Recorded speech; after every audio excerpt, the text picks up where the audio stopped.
Opa galera, tudo bem com vocês? No vídeo de hoje eu vou iniciar uma série de 3 vídeos sobre a Era Vargas. O vídeo de hoje então vai ser sobre o governo provisório, o próximo vai ser sobre o governo constitucional e o último vai ser sobre o Estado Novo. Então, se você já gostou da ideia, curte, se inscreve, ativa o sino das notificações e vambora para essa aula que ela tá recheada de conteúdo. Então galera, o governo provisório é simplesmente a forma que é chamado o período inicial em que Vargas governou o Brasil. Esse governo teve como início a Revolução de 1930. Essa revolução teve vários motivos, dentre eles a quebra de acordo entre as oligarquias mineira e paulista, que ela ocorreu totalmente em 1930, quando Washington Luiz, que era do Partido Paulista, indicou Júlio Prestes à presidência. E o outro motivo foi a entrada dos tenentes no cenário político. Essa revolução destituiu Washington Luiz do poder e impediu Júlio Prestes de tomar posse do cargo, pois Washington Luiz foi destituído em outubro de 1930. Essa fissura que ocorreu entre as oligarquias mineira e paulista resultou na criação da Aliança Liberal, que era composta pela oligarquia mineira, gaúcha e paraibana, aliados aos tenentistas. Eles lançaram Vargas como candidato a presidente em resposta à indicação de Júlio Prestes.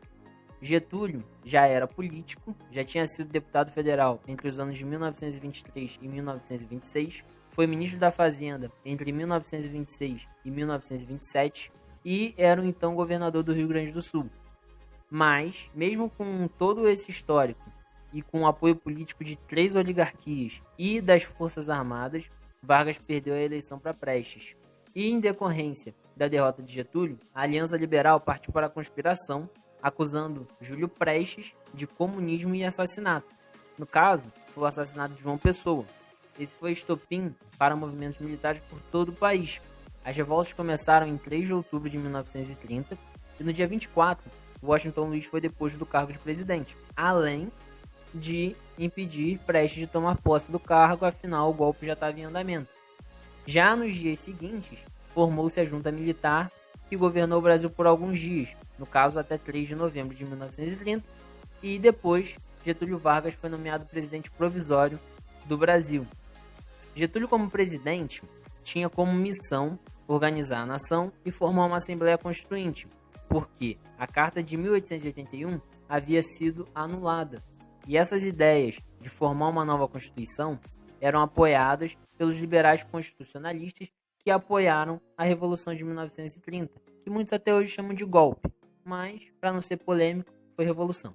Vargas queria o poder centralizado nele, e aí ele já começa a ir contra um dos grupos que o apoiavam, que eram os liberais constitucionalistas.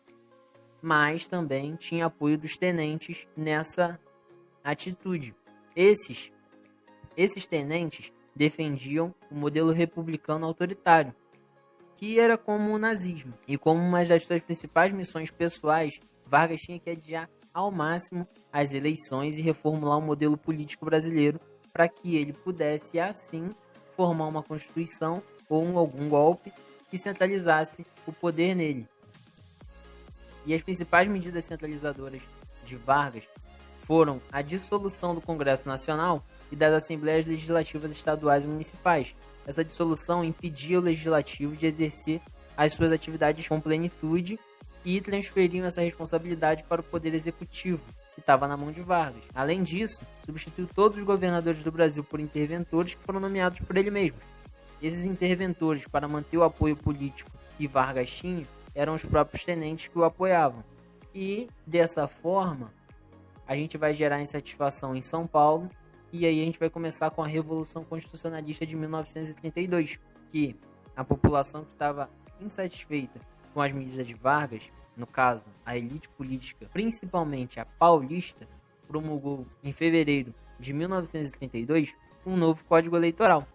Esse Código Eleitoral era considerado bastante avançado, porque tinha mecanismos que nunca tinham sido vistos, como a justiça eleitoral, o voto secreto, o voto obrigatório e também concedeu o direito de voto e de candidatura às mulheres maiores de 21 anos, colocando as mulheres na política. Mas Vargas, sempre esperto, tentou contornar a revolução. Anunciou, em março de 1932, a convocação de uma eleição para a formação de uma Assembleia Constituinte para o ano de 1933. Tudo para ganhar tempo para ele fazer as suas manobras. Mas essa atitude também não foi suficiente para acalmar os ânimos, pois os paulistas exigiam uma nova Constituição e a troca de seus interventores por um interventor que fosse paulista e civil. Eles não queriam mais militares comandando eles, nem os governando no cargo de seu governador. E somou-se a essa revolução a insatisfação com a federalização do café, com a criação do Conselho Nacional de Café, que tirava a força política e econômica do café da mão da elite paulista e transferia ela para as mãos do governo nacional. No caso, precisamente, para Vargas. Todos esses motivos acabaram gerando uma guerra civil. Sim, tipo, filme da Marvel no Brasil. Rolou guerra civil. Essa guerra durou 2 meses, com os paulistas estando de frente, e o estado de São Paulo teve mobilização parcial das suas indústrias para a fabricação de material bélico. Dessa forma, as elites arrecadaram joias para reverter os valores delas em equipamentos para os soldados, mas, mesmo assim, com todo esse esforço, com toda essa fabricação e toda essa união, os paulistas perderam, pois lutaram só contra o governo brasileiro, que tinha todas as forças armadas do Brasil inteiro ao seu lado, enquanto São Paulo tinha simplesmente uma minoria. Era como você pegar a PM paulista e colocar de frente com toda a força brasileira. Então, não tinha como os paulistas vencerem essa guerra. O final dessa guerra ocorreu oficialmente em 1º de outubro de 1932. Getúlio teve algumas atitudes bem duras.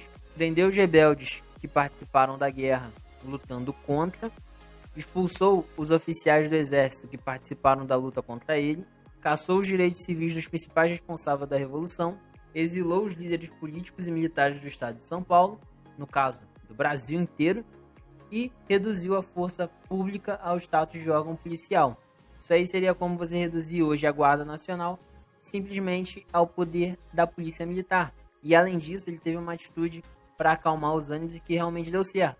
Nomeou um civil paulista para o cargo de interventor e garantiu a realização da eleição em 1933 para a formação da Assembleia Constituinte e a escrita da nova Constituição. E essa nova Constituição foi elaborada em 1933 e ela marcou o final do governo provisório.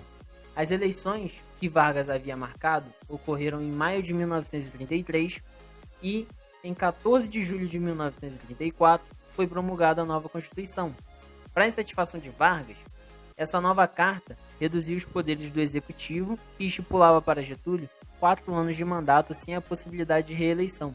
Então, Vargas acabava perdendo os poderes que ele já havia conquistado, o legislativo já havia sido reaberto e, no dia 15 de julho de 1934, Vargas foi eleito presidente por eleição indireta realizada na Assembleia Constituinte e os votos que ele recebeu foram dos próprios deputados que participaram da escrita da nova Constituição.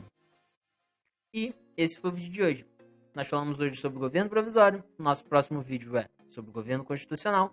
Se você gostou desse vídeo, não esquece de curtir, compartilhar, se inscrever e ativar o sininho. Comenta o que você mais gostou e um forte abraço, muito obrigado, até a próxima.